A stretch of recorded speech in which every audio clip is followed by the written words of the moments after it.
Hey pros, Crystal here from Elite Hair Care USA, Elite Total Body Care, private label hair care company, and Crystal W online. So today's video is all about why I decided to leave the salon suites, number one, and number two, to kind of help those of you who are thinking to bridge that gap or take that leap of faith and go into the suite life. And I really want to just kind of discuss if it's really for you or not, because I've done this for quite some time. And I think I'm highly qualified to talk about it. So now is when we're going to talk about it. All right, so first things first, you guys, please, if you're new to my channel, go ahead, hit that subscribe button, and don't forget to thumbs up this video. So let's start with why I decided to move out of my salon suite. A lot of people actually didn't even know that I was in a salon suite, because when they look at my channel, you see this channel with these hundreds of thousands of followers. You see me doing my videos. I'm giving great information, which I pride myself on being someone who is a content creator, number one, but also a licensed cosmetologist of over 20 plus years of experience. I built my clientele from the ground up with my two hands. I did nothing out of the extraordinary in regards to like showing my body or being provocative or a lot of those little teepy, little cheap, hoish tactics that a lot of the salon stylists use to get the attention. I dress accordingly going to work. I'm also one of the people where it's more like, let me be myself when I'm in the salon. Now, in no way, shape, or form am I bashing any stylist or cosmetologist who decided to build their career on that false narrative that the world wants us to paint. But my point for saying that is that I've built my business on integrity. I've built my business based on my skill, and I've built my business based on my knowledge and love for the cosmetology industry. Now, this is kind of an abrupt decision. And the reason why I say abrupt is because this decision was something that kind of sprang on me. Because I had no thought in my mind that I would end up with being pregnant with my fourth child after my youngest is 10 years old. Everybody knows that joke that I tell when I used to say, this factory is closed, it went bankrupt, it's dry, it's empty, to only find out that no, the factory is still very much alive. The bare bones of it are still working, while the outer shell might be a little bit different. So I had no clue that the day was going to come that I would be welcoming another child into the world, which really is the reason that spearheaded my decision to say, I don't plan on going back into the salon suites. Now, with that being said, prior to me going into salon suites, I have been an owner of my own 6-chair salon. I opened and closed a 6-chair booth rental salon, which we'll talk about that in a moment.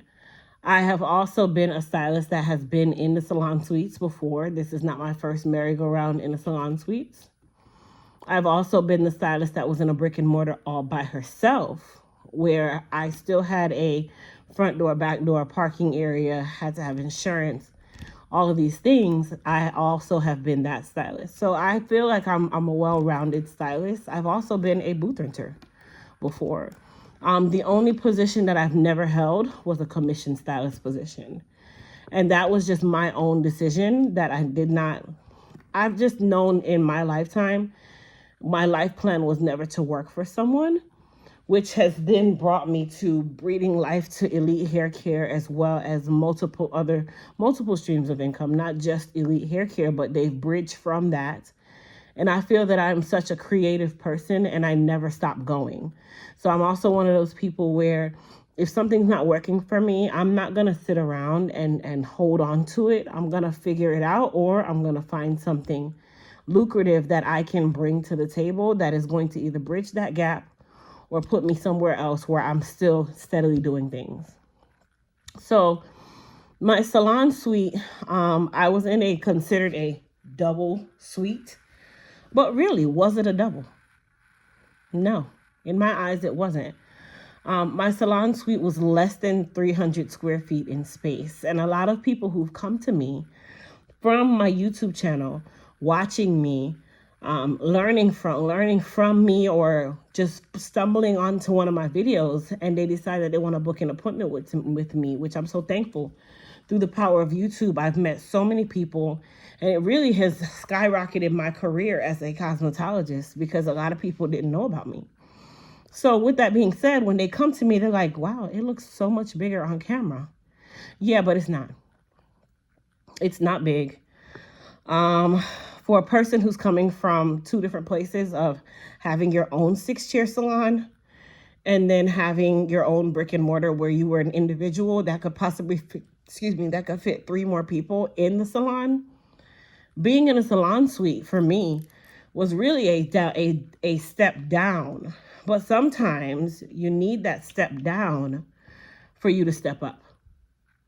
Did I say that right? Sometimes you need that step down so that you can step up. Owning a salon taught me so much. Owning a salon taught me that I did not want to own a salon. Owning a salon taught me why I did not need to go back into the traditional booth rental salon setting, because everyone's drive is not your drive. Everyone's thought process is not your thought process. And everyone, if not on one accord, cannot work together. And I had to learn that the very hard way at a very costly expense. But had I not decided to abruptly close my salon, which I literally woke up one day and said, I'm sick of this. I'm closing the doors and I'm going to be by myself. Because I knew me and I had to feed on my own energy, and I had to know what was working for me and what wasn't. And if I was going to continue operating in that way, I wasn't going to be successful, because all of my money, all of my time, all of my energy was going into building something that really wasn't appreciated by my staff or even much myself. Like, being a salon owner, it sounds nice. It sounds good. Oh, what do you do? Oh, I own a salon in Winter Park. Okay, great. Not knowing that behind saying I own a salon in Winter Park, owning a booth rental salon is really not a lucrative business. And a lot of people don't understand that. Another thing is, you don't foresee as many expenses because, remember, you're on a steady income. So for a quick example, each chair might be $150 a week. Well, if you have 6 chairs, but you're occupying one, and you might have one that's empty, so you have 4 chairs at $150 a week. So if you have those 4 chairs, that's $600 a week that you're bringing in. There's 4 weeks in a month, so you're bringing in $2,400. Well, your rent might be $1,300. So out of that $2,400, we're down to $1,100. Your lights or all of your utilities might be another $500 to $600, because remember, you have to compensate for the fact that there are 4 people utilizing water, electricity, internet, all of that stuff.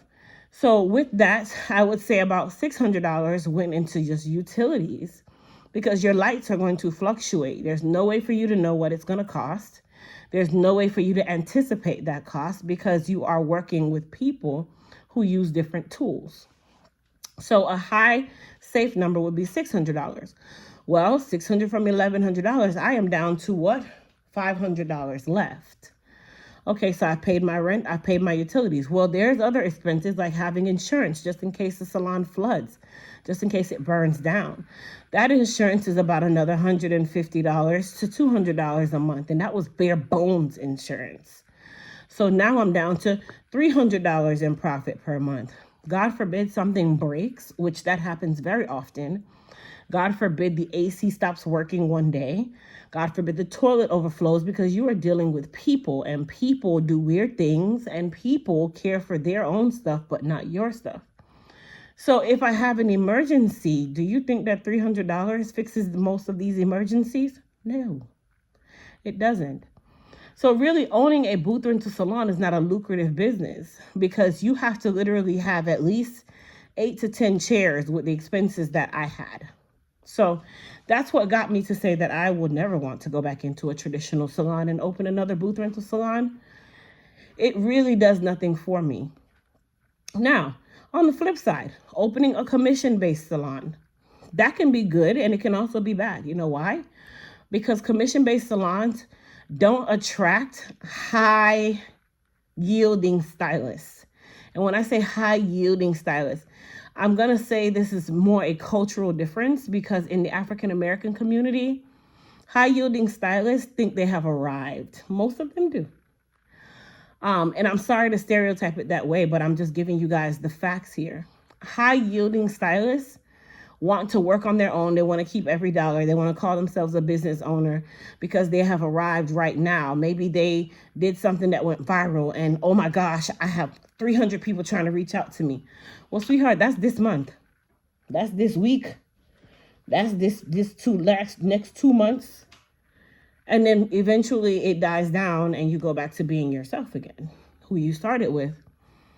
And you notice that the profits are not as lucrative as they were. So with commission salons, typically they have a lot of starter stylists in the African American community. Let me just be honest now. They have a lot of starter stylists. They have a lot of stylists who are in between.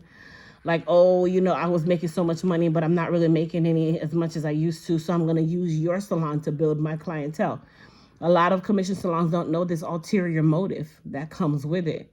So these are just kind of the things of the reason why I just decided to just stray away from any type of salon ownership. If I'm going to own a salon, it would be probably salon suites, which is what I'm coming from.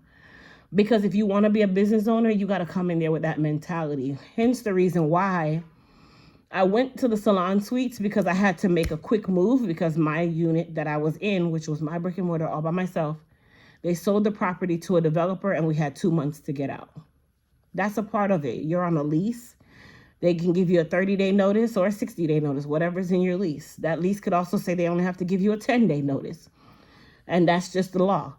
So when they gave us the notice, I immediately had to find somewhere to go. And the salon suites was the easiest for me, because trying to find another brick and mortar small enough for me to be by myself so quickly can prove to be quite complicated. So that's how I ended up in the salon suites.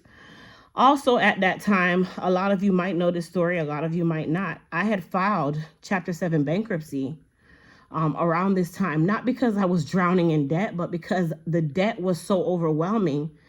The debt was outweighing the credit.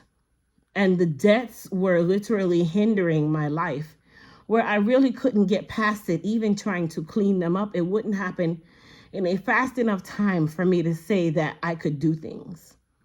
And of course, your bad credit is your fault. So you have to know your plan to fix that bad credit. My plan and my thought process was, okay, I'm going to just go ahead and file Chapter 7. I know it takes 7 years for it to go away, but that was probably one of the best decisions that I've ever made in my entire life. Filing Chapter 7 bankruptcy. Don't let people fool you. Yes, it's not the greatest because some creditors don't like it, but baby, I was able to buy a home, cars, credit cards. I was able to really restart my life. So it's definitely something where the risk outweighed the it's something that they say in pregnancy. The risk outweighs the benefit, or the benefits outweigh there we go. I said it backwards. The benefit outweighed the risk. Yes, there's a risk associated, but the benefit of me doing it made more sense. So if you guys are watching, I went from what people would call this high mountain, right?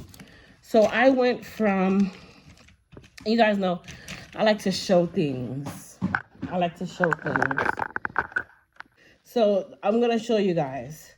I'm going to write salon owner, then individual owner, then salon suite, then booth renter.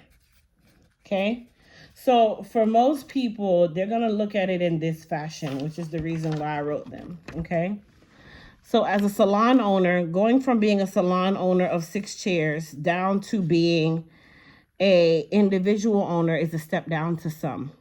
And then going from being an individual owner to a salon suite person is another step down for some. And then going from being a salon suite person to a booth renter is also a step down for some. So most people at that time looked at it in a place of almost joy. Because, people look at it like, oh, you're on this high horse, blah, blah, blah, blah, blah, blah, blah, blah, blah, blah. So me going from being a salon owner all the way down to a salon suite, it was more like, it really did kind of bruise my ego. And you have to be honest with yourself. We all have an ego. It did kind of bruise my ego. But after making that move, I think that was the best move that I had possibly made, because had I not gone into those salon suites, had I not filed bankruptcy, had I not had my company car repoed, because I had a company car for the salon, and it was a part of my bankruptcy. So the repossession was a part of my bankruptcy, not, oh, they repoed it because I couldn't pay it. No, it was included in my bankruptcy. So I knew they were coming for it. Had these things not happened to me, I wouldn't have seen the light to say that, okay, I cannot stay here in this revolving door forever. And that's exactly what it really was for me, a revolving door. You're constantly going around and around and around. It's like a dog chasing his tail. And you're just trying to find your way. And I got to the point where I said, you know what, I have to figure out something, which is what really bred life to Elite Hair Care USA. So it wasn't a bad thing for me after so many years, after all of this had happened, the different things had happened, the bankruptcy, closing the salon, having to move out of my individual space, going to the salon suite, being in the salon suites in a single unit where I could barely fit people. Then COVID happened. It was just so many different things, so many different hurdles that came. And I kind of just had to stick with it and just make it work out. And now I'm at another aspect of life where I have done what I can do in the salon suites. And I'm not ashamed to say that I'm kind of glad to be out of the salon suites. And it kind of it became by force rather than by, I wouldn't say by choice, but it was more by force. And the reason why I say by force is I'm pregnant. I'm very pregnant, and the baby does not stop growing. Your body does not stop aching. You don't stop aging, and you have a child that's coming into this world that's going to need you for the first couple of months. And while I know if I had a brick and mortar and I was a salon owner individually, I would still have to pay for that salon space. But here is where I had to make a decision. And this will tell you why I kind of made this video, because a lot of people don't understand this aspect. Being in a salon suite is good if you're starting, if you are at the beginning phases of extreme growth, sometimes even in the middle stages. But the salon suite can only give you what it can give you. So a salon suite is going to give you, yes, a place to work. It gives you your furniture that you possibly may need. Not everything, but most. It gives you your electricity. It gives you your water. It gives you your amenities, internet. Some come with different amenities like a TV or a refrigerator or a Keurig, high-end furniture, whatever. But best believe you're paying for this stuff, right? So I'm going to break down my costs with the salon suite so you guys can understand. There's the high-end salon suite and there's the middle-end or mid-end salon suite. I was kind of in the median-ish, and this is the median. So my salon suites that I was in, I decided to move from an individual to a double. Well, an individual suite is about 180 square feet. The double was about 285 to 300 square feet. So we really didn't double in size. It just gave you a little more space, which the biggest that I could get to was a double, okay? That double unit for me by myself was costing me $533 a week. Now, at the beginning stages of me being there, when I had my clientele the way it is now, and I'm so thankful for it because God blessed me. I prayed for many, many, many years to have the clientele that I have where I don't even look at my book. I know it's full. And on days that it's not full, I'm thankful because I'm like, I get a break. I get to get out of here early. So if I'm paying $533 a week, I want somebody to comment in the comments and tell me what's $533 times 4 weeks in a month. Some months are 5 weeks, but we're just going to say 4 weeks. I want someone to comment and tell me what is $533 times 4 weeks in a month. And that is going to tell you what my rent was every single month, including the sales tax for my salon suite space of less than 300 square feet. Now, once you get that number, so 533 times 4, once you get that number, I want you to divide that by 300. And when you divide that by 300, you're supposed to get about $7.10 per square foot. If you are only in a salon suite space, okay, a salon suite space of less than 300 square feet, and you're in there by yourself and you're paying $7.10 a square foot for just this space, you are in for a rude awakening. Okay, so I'm going to do it the long way. I'm going to do that monthly price that you guys are going to put in the comments times 12 months, because your lease is 12 months. So roughly you're spending about $26,000 a year for your space, all inclusive, but that's not including your products. That's not including your towels. That's not including your maintenance for your tools or anything. It's just the space, the furniture, the amenities, which is your utilities. Okay. And we're going to divide that yearly cost by 300. Now, really and truly, the number that I gave you guys was on a monthly basis, which was at $7.10. But really and truly, if you're doing this the right way, your cost per square foot on a yearly basis is $85.28, which is utterly ridiculous. But you don't see it that way until you're actually in it and you start making sense of it. Also, if you're in a salon suite and you want amenities like a window can mark up your rent by another $30 to $50 a week. If you want the amenity of having a front space versus a back space, a larger double versus a smaller double, these are the different things that you are paying for within your rent, okay? So I did tell you guys that calculation, but to do it the right way, you're going to take your full amount for the month, times it by 12 months, and divide that by 300, and that'll tell you what is your cost per square foot. Very high. Very, very high.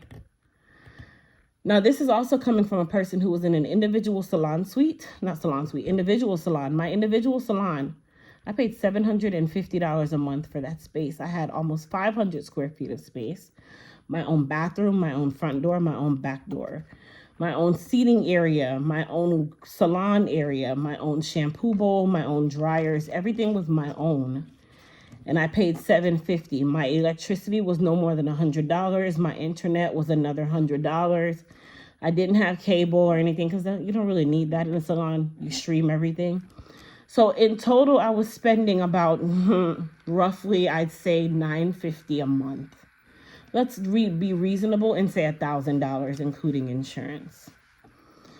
So I went from spending $1,000 a month, even if I said $1,100 a month, for 500 square feet of space, me not dealing with other people, other noises, other everything, and just having me by myself in a space, very comfortable with a lot of space to work with, to then going to paying $2,300 a month for a quarter of that space and still having to deal with other people.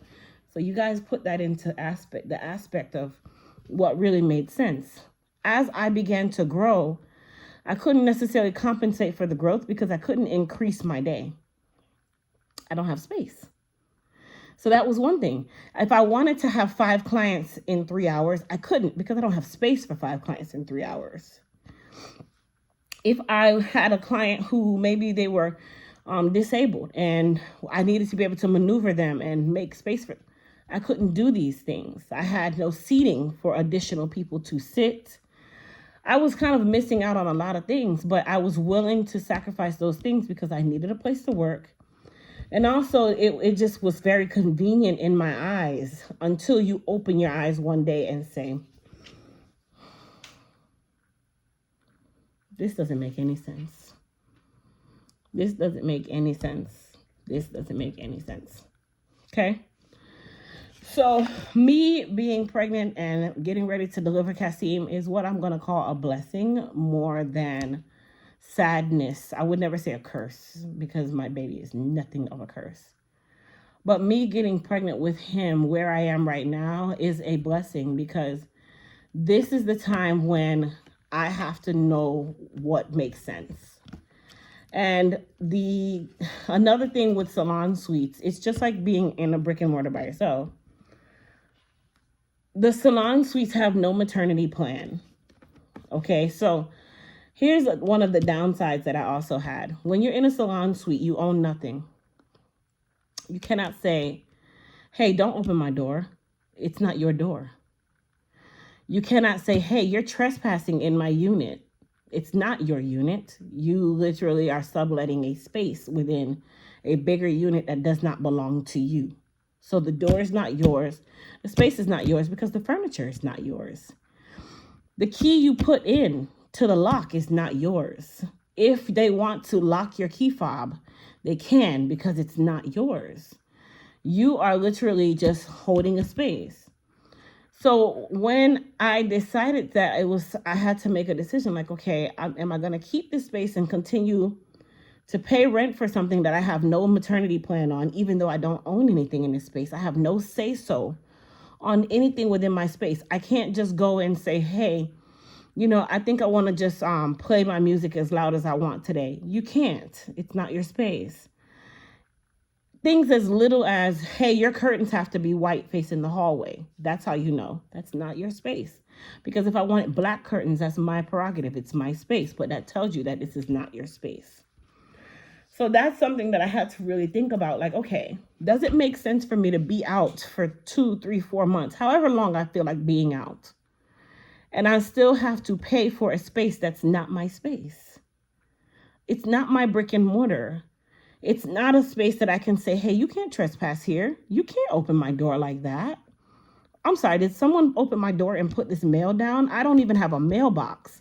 So you can't get mail there, so you have no right to it because it's not your space. So with that being said, the time came for me to really just get prepared for my son. And at the same time, my lease came up at the same date, which is why I decided to relinquish my suite as of July 1st because my lease was up July 1st anyway. So I ended up walking away, not owing anything, not having to sign another contract and beg to get out of it. I didn't have to really do any of that because God knew what he was doing. He knew how strategic it was. And he made it strategic. If not, I wouldn't have left. I wouldn't have looked to say, I think it's time for me to go. So that kind of gives you guys an idea of the sweet life. Sweet life is okay. Sweet life is not something that I would say, stay away from it. It's definitely a good starting point for you. But I'm going to be honest, the ultimate flex is to have an exit plan and not stand behind your chair for the rest of your life. That's the ultimate flex. And a lot of stylists don't have that plan in mind because being a hairstylist is like selling drugs. You're up, you're down, you're to the side. This week could be banging. They're coming in, you cha-ching. Next week could be, I think I gotta go post something. I got no appointments this week. Like, what is going on? You start looking to make sure that your book is still working. Did I open my book? Wait. That's how the game works. So a lot of stylists don't have an exit plan because you're working on a cash-on-cash basis. You're not working on a stipend. You're not working on a paycheck. You're working with cash and credit card payments that go straight to your bank account. And the money comes so fast, you spend it just as fast. So they don't really have an exit strategy. This is why you see stylists who are still 60 and 70 years old still talking about, I'm running a relaxer special this month. Or, hey, I just want to make sure you okay. Everything all right? Because they're looking at it like, I haven't seen you in 5 weeks and I need money. Where you at? That's kind of what comes with it. So, I am not saying that I don't plan to go back to work. I more than likely will go back into the salon if God sees fit. Let me just say that if God sees fit that I am supposed to go back into the salon, my plan is not to go back to the suites. My plan is to go back to an individual brick and mortar where I'm on my own and I have rights to my space. And if you're okay with the suite life, go ahead. If you're okay with the booth renter life, you go ahead. I am not a booth renter, nor will I ever go back to that. But sometimes you have to be forced out of a comfortable position for you to see the vision. And I'm not going to say that Kasim forced me out of a comfortable position because I was already uncomfortable. He just spearheaded me making the decision that now is the time. And sometimes it takes something as drastic as a baby coming. Sometimes it takes something, some other things that could be very drastic for you to make those decisions. And you just have to do what you have to do when you have to do it. So that is my reasoning for not going back to the salon suites, why I went ahead and relinquished my suite. To be quite honest, I'm happy. I'm happy that that's one thing, that's one stress that I can kind of put to the side. And I get some time to just be a mom. I get some time to be a business owner because I do have a business outside of the salon. I get time to nurture my business, nurture my family, nurture myself. You know, I get time for that. And that is something that I think, I'm not going to say I think, so that is something that I know God needed me to do. He needed me to take a second. And while taking a second can definitely hurt, because remember, I'm still bringing in income from the salon. That income is a part of our lives. I'm not sitting here like, you know, I'm just cha-ching, cha-ching, cha-ching. No, it's a part of our lives. Like, it's a part of my children's life. It's a part of my life. It's a part of my family's life. Any income at this point is a part of our family. So me walking out of a place where I'm bringing in a couple thousand a month, that's a couple thousand that goes to things. But I'm also a firm believer that if he's going to take me out of something, he's going to put me in something 10 times better. And that is definitely a part of my manifestation at this point, because I know that this is nothing near a setback. This is growth and nothing more than growth. This is highly growth. And I know that something is coming because I've never made a decision to do something and not been rewarded for making the right decision and following what I'm supposed to do. And I know I followed. So that is just a little synopsis of course, a tie-in of everything.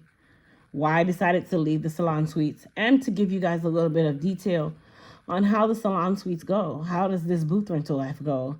The different areas that you can be in. It doesn't necessarily have to be, oh, you rent a booth or you're in a salon suite. No, you don't.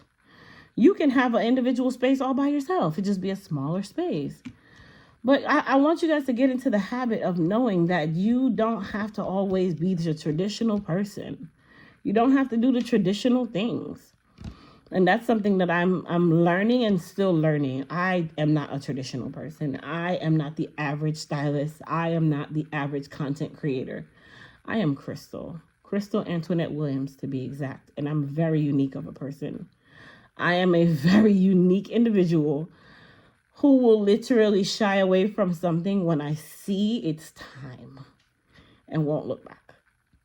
So I hope you guys enjoyed this video. I know it was a little bit long, but it was a lot of information that I needed to kind of put out there. So yes, your girl is on maternity leave now. I'll probably be on maternity leave until I see fit, until I see that Kasim is ready to go to the babysitter. He doesn't go to daycare. We don't do daycare with our kids. He's ready to go to the babysitter, and I'm ready for him to go to the babysitter, and my body's ready for me to step back out into this world and stand on my feet for hours at a time. And then just kind of go from there. But listen, that's just where we are. Honestly, I'll tell you guys, when we finish moving my stuff today, because Junie moved all my stuff for me. Shout out to my boo. He moved all my stuff for me today. And he's always the one who is like, he's my go-to everything. He's also been the one who was telling me, he's like, babe, you are so much better than the salon suite.